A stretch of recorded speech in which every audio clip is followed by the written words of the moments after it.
Here's what Anthony Albanese said about it in Papua New Guinea yesterday. Processes are important and sovereignty is important, and we respect it. And Papua New Guinea will go through its cabinet processes, but we have been agreed on the words in this treaty.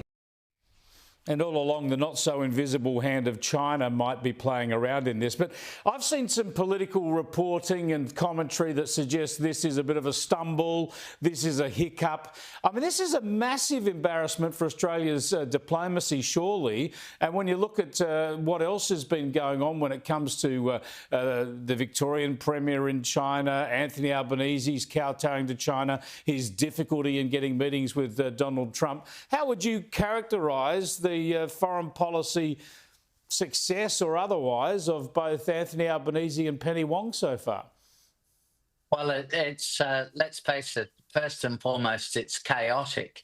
To have mishandled these relations with the Pacific is hugely embarrassing for Australia. This is a part of the world where we have not just a very heavy responsibility, but we have substantial soft and hard power. I mean, you know, we're irrelevant to the Palestinians except for propaganda purposes, and they very successfully used Australia. Hamas have used Australia to advance their propaganda. But when it comes to the Pacific, we really matter. And we've just embarrassed ourselves, really. It's humiliating. Maybe Papua New Guinea will sign off on this treaty in the end, and I hope they do. I hope that China doesn't have the capacity to veto it. But let's be honest, we should be able to outmaneuver China in the South Pacific, particularly in relation to Papua New Guinea, which, after all, as you say, was once an Australian colony. We should be able to outmaneuver China there pretty easily, but this has been very poorly handled. And beyond that, it's hard to know what the government has ever done in its 3.5 years in power. Let's go further afield and look at the pomp and circumstance that unfolded at Windsor Castle overnight. And Prince Charles, he's king now, of course, King Charles III. Had some good things. King. He is my king. Your king.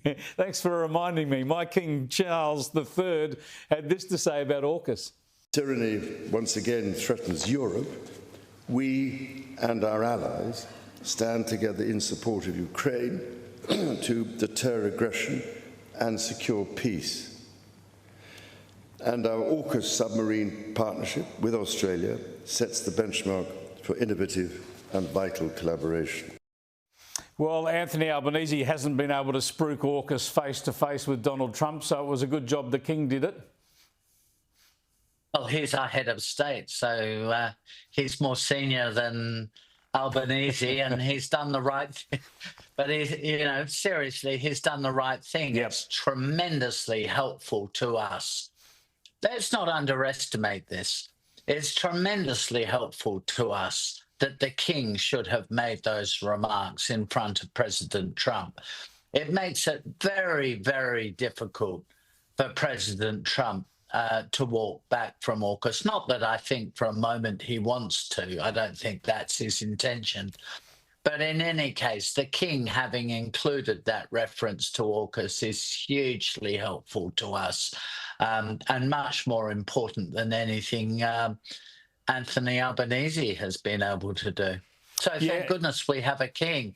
So thank goodness we have a king, not just a prime minister. Okay, we'll continue that debate another time. I'm winding you up. No, you are indeed. You are indeed. But on this occasion, our king has done a good thing for Australia. We'll see who he barracks for in the Ashes. Thanks for joining us, Alexander. A pleasure. As you might imagine, Alexander and I have debated the Republic versus the monarchy over a beer many, many times over the years.